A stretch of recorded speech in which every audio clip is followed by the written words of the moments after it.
It's Monday, November 28th. From inside the WTOP newsroom, this is the DMV Download Podcast, brought to you by Steamfitters Local 602. Get an estimate and learn more at steamfitters-602.org. Today, we're learning new details about how exactly a single-engine plane crashed into high-voltage power lines in Montgomery County, knocking out power to nearly 100,000 customers last night, and how the two people on board survived from the crash. Montgomery County Fire Chief Scott Goldstein explained how first responders reacted to this wild scenario. How do you eat this elephant? You eat it one bite at a time. And you have the elephant here is the aircraft, the power, the pole, and the height. And while many people are still dealing with the after effects of a long power outage that forced a school closure, it's not the first time a small passenger plane has crash-landed in this area. WTOP's Kate Ryan tells us how local neighbors are responding to this crash. The residents have been told at times, well, move. If you don't like it, you move near an airport, and they take grave exception to that. Thanks for joining us. I'm Megan Cloherty. And I'm Luke Garrett. So how exactly did this single-engine plane crash into this high-voltage power line in Montgomery County? The short answer is we don't exactly know yet. But there is a lot we do know, and we'll start with a timeline. Breaking news on WTOP. A small plane has crashed into a Pepco tower in Montgomery Village. Montgomery County Fire and Rescue say the plane is currently dangling 100 feet in the air. It all happened just after 5:30 Sunday afternoon when that single-engine propeller plane, attempting to land at the Gaithersburg airport, became entangled in high-voltage Pepco power lines. Two people were trapped on board, the pilot, 65-year-old Patrick Merkel, and his passenger, 66-year-old Janet Williams. It took 8 hours before the pair were able to get down on the ground. WTOP's John Aaron reported live from the scene, and here's his report from around 10 p.m. as crews worked to rescue them. I'm looking at the plane through the haze right now. It's a white single-engine plane caught up in these high-voltage transmission lines right next to a transmission tower. And essentially what they have to do are a few things. First, some workers are going to have to go up there and make sure that the lines have been de-energized. That's what has been done, but they have to actually go up there and confirm it to make sure that no one gets harmed that way. After that, they're going to bring in bucket trucks and a crane, whichever one of those is going to do the job. And those assets, we're told, have just arrived on the scene. So we're now about 4.5 hours into this, about 4.5 hours in. And we're told that the two people in the plane are in contact with rescuers, and they are believed to be doing okay. I mean, just listening to John there from that report last night, it's a nightmare-level situation. I mean, you're hanging 100 feet in the air, suspended in an airplane. I mean, your even breath could probably move and shift. And Pete Perringer with Montgomery County spoke to that. There was no point we were certain the plane was not going to fall until we secured it. And we're also learning a little bit more about how exactly what happened, because when you look at the video, it's hard to see how the plane got into that scenario. You just see a tangled plane. The aircraft did strike the power lines of the North Tower before it then collided with and became embedded in the structure of the South Tower. I mean, you were talking about how scared you were to shift your weight, but you're in electric lines. Yes. I mean, you could easily be electrocuted and die. So there's just a lot going on here. And Montgomery County Fire Chief Scott Goldstein told reporters, when they happened upon the scene, they got called there, they all show up. The first thought he had when he came upon the situation. How do you eat this elephant? And you eat it one bite at a time. And you have the elephant here is the aircraft, the power, the pole, and the height. And how you address that. So you do that one bite at a time, and as we talked about, you take that incrementally to that point. And both the pilot and the passenger were taken to the hospital with orthopedic injuries, trauma, and hypothermia issues. Remember, it was kind of chilly last night, and 8 hours in the cold without any sort of heating, that's going to happen. Today, one of the injured was discharged and another is recovering. We weren't able to confirm which one, the pilot or the passenger. They weren't upside down from what I know, but they were, unable to move around a lot in the aircraft. And both were talking to Montgomery County fire personnel the entire time. They had their phones, they were working. And, It's crazy. Chief Goldstein was saying how every 30 minutes they'd check in just to make sure that their phone's power would stay on because it was such a long rescue operation. And, the chief spoke to their mental state at that time. They were anxious. They were concerned about the stability of the aircraft remaining in the tower structure.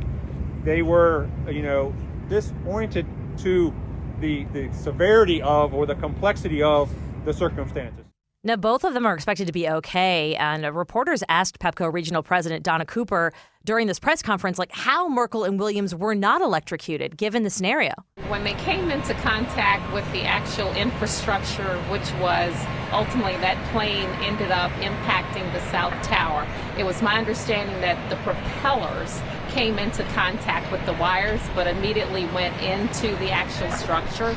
So they were not impacting the actual lines where that plane was actually sitting. So they finally got the plane down around 3 a.m. and power was restored, but not in time for schools. And parents know this well. Montgomery County Schools canceled class Monday, noting that it had to assess whether its buildings had heat and lights for kids to learn. Yeah, the effects were really wide-ranging. And, we just kind of stated all that we do know. Sounds like a lot, but there's still a lot we don't know. Yeah. And County Executive Mark Elrich was there today, and he noted he wanted to know more about the pilot's flight path and whether there were any previous flying incidents that the FAA should know about, like what really happened here. Obviously, there was a problem. It worked out in the end. No one died. The plane didn't crash into a house. It was probably the best scenario out of this incident, but there's still a lot of questions here. My first question is, was this thing even on the flight path? And if it wasn't on the flight path, why wasn't it on the flight path? Because it was too low from what I heard for where it should have been in the approach. And obviously didn't know there were wires and a pole here. That's the tower. That to me is a problem. So I want to know how that even got to that point. And now Maryland State Police tell us that the FAA and the NTSB are taking over this investigation. So it's going to be a while before we really hear much more detail, other than, whether the people are okay. And we know they generally are. Also at question was the weather conditions, because first responders noted that it was a little foggy. This fog was kind of starting to set in. So plus it was dark. It's at 5:30. We need to know the flight path. We need to know how much training this pilot had. There's a lot more that goes into this. Right. But that's what we know so far. And, coming up after the break, this isn't the first time that a small passenger plane has crashed into Montgomery County. 9 years ago, this happened. We'll talk about that incident with Kate Ryan and the concerns of neighbors who live around the Gaithersburg Airport. Backed by the experience of its hardworking members, Steamfitters Local 602 is ready to take on your next commercial heating, cooling, HVAC, or refrigeration project. Steamfitters Local 602 adds value to our community through its partnerships with local contractors and building owners, all while keeping the focus on improving the lives of its members and their families throughout the DMV. For work that's on time and on budget, go to steamfitters-602.org to schedule your next project. That's steamfitters-602.org.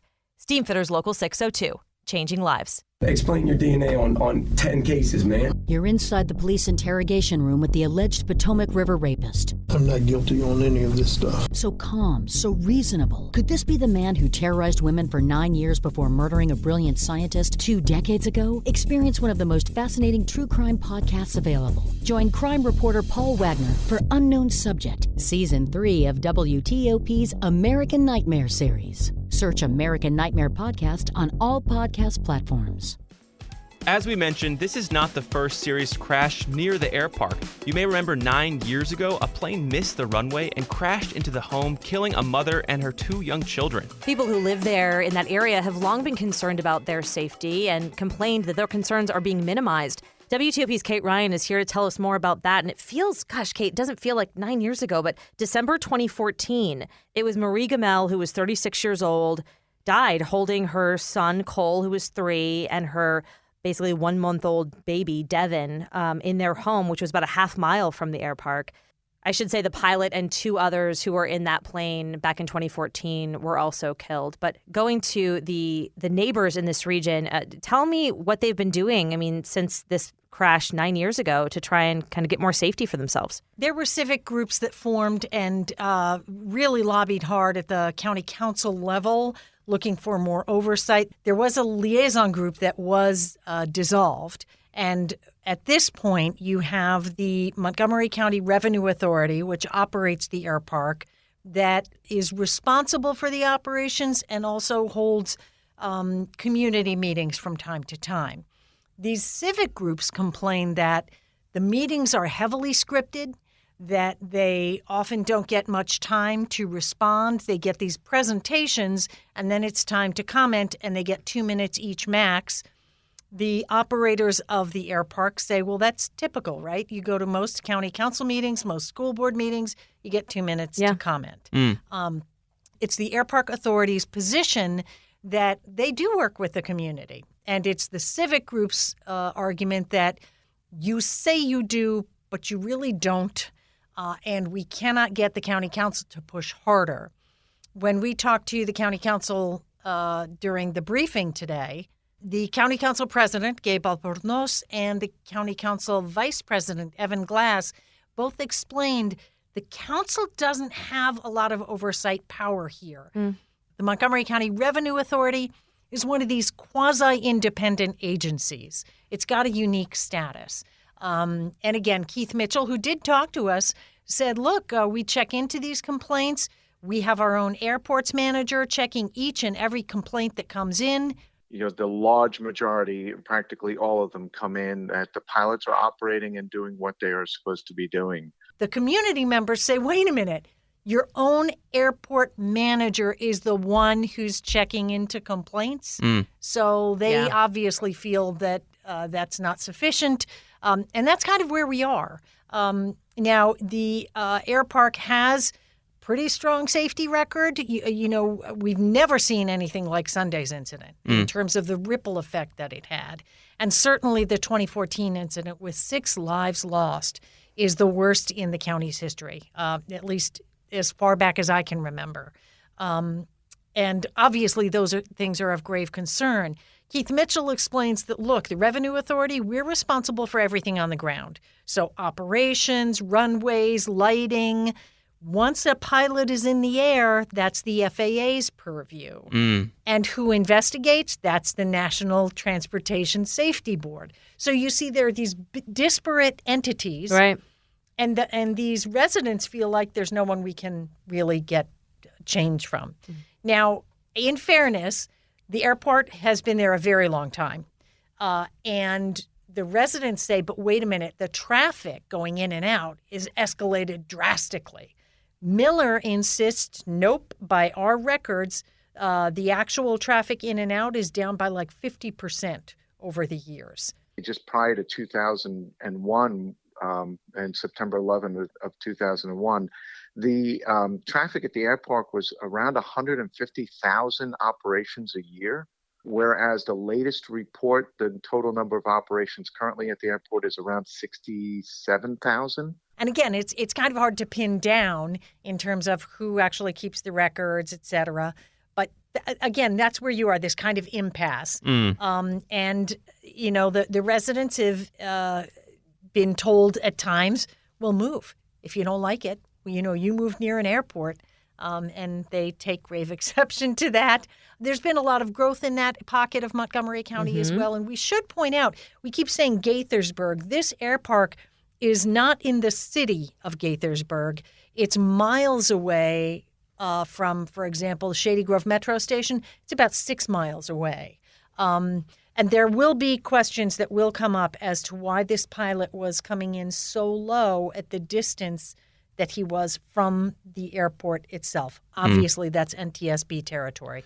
We're not in the business of speculating. Right, and just to make sure I'm understanding all your reporting, where the responsibility lies in this incident we saw Sunday night is the FAA and the NTSB. Like, that is where the responsibility lies. FAA for pilot operations, they're the ones who can, you know, police the skies, if you will. And NTSB, the only authority they have is investigating the aftermath of these things. They're not in the business of telling you how to behave while you're up in the sky. And again, we should say, you know, it's how many car wrecks do we have on area highways, right? If you were to hold a person personally liable for every crash, every wreck, et cetera, the thing that makes this thing stand out is the spectacular nature of A, just those images of that plane dangling up there. B, 166,000 kids could not go to school because the schools couldn't open. Right. And, of course, 85,000 homes, that's not people, that's households, did not have power for hours at a time. it's just this amazing ripple effect from a single incident. And again, going back to these citizens, that's why they say this is why we need more oversight. Well, this is what I'm wondering. What specifically do they want? I mean, beyond oversight, and is it just that? Is it making this Montgomery County Revenue Authority more transparent? That's part of it. They want, obviously, less noise. Now, again, you have to say you do live near an airport. But they argue, for example, there is an agreement by pilots there that says we're not going to do takeoffs and landings outside of 8 p.m. and I want to say 8 a.m. I've got to check that. However, that's voluntary. So there's they can't really enforce it, right? Exactly. So if someone's not violating anything, they're just not volunteering to go by what they say they will do. So this is where it's tough. It is a facility that has been there. I'd have to check my dates on this, how long it's been in the area. 1950s, I saw. There you go. And but since the 1950s, obviously, the population has exploded in Montgomery County, and housing is in that area. Is it up to you as the homeowner to go, where's the air traffic pattern going to be? Right. And let's be clear, air traffic patterns can change. You can move into an area. We saw it at Reagan National Airport with the noise complaints that were coming out of Bethesda because now the planes go right down the Potomac River, and it's a narrow corridor. So it's a tough one. Are there any calls to get rid of the Montgomery County Airpark? Is that any? Absolutely. I don't know of anyone that's saying get it out of here. I think what these folks say is we want more regulations on the volume of traffic coming in, when it comes in. They often complain of weekends. For example, I think on their Facebook page, one person said, I live for rainy, snowy days when there are less air traffic. There are arguments on both sides. Look, if you live in the area, you'd like a little more peace and quiet. Yeah. If you are an airplane pilot or owner who practices, some of these guys do things like transport organs. There's a volunteer group of pilots who do this sort of thing. And the other part of this is, we all want commercial aviation to operate well. People have to train somewhere. Where do you want them to train? Right. How do you want them to train? Kate Ryan updating us on how this is affecting neighbors in and around the Gaithersburg area. Thank you. Thank you. And before we go, we're back. Megan and I are back in the DMV Download studio. Finally, it's been like 3 weeks. I was going to say, it's been a little while. I went on a kind of, a belated honeymoon. We got married in like January 2021. Right, depths of the pandemic. Yeah. So we waited a little while until everything was clear and, we had the money, etc. Totally. But we went to Spain and Ireland. Wow. It was awesome. Yeah. Spain, I think I said this earlier, but I booked it like crazy. I mean, it was like 2 things a day for like 8 days. It was rapid fire. A lot. Yeah.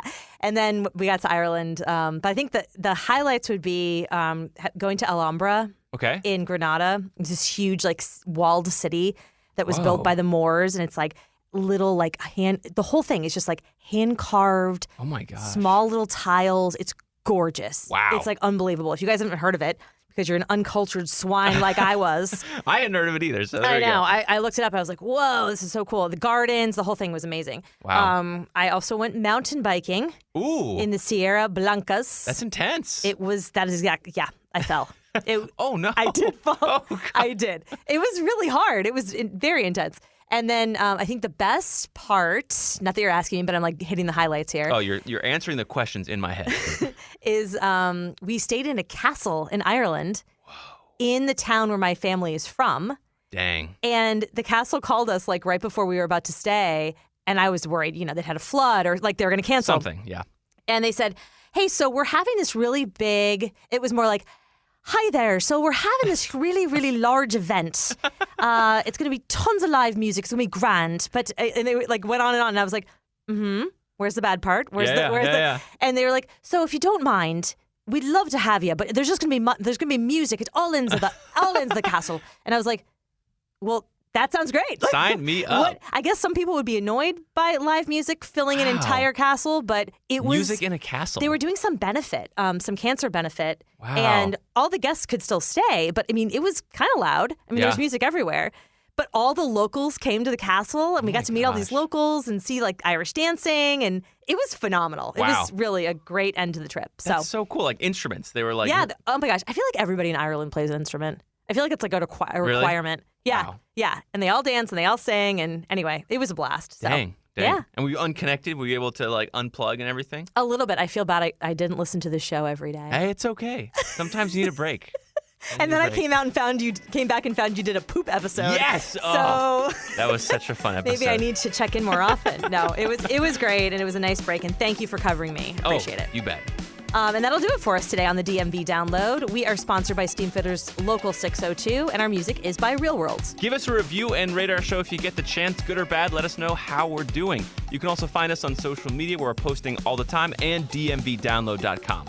Let's see if I remember this. The DMV Download is a product of WTOP News. You can find us on 103.5 FM in D.C., 107.7 FM in... I was just about to say in Spain.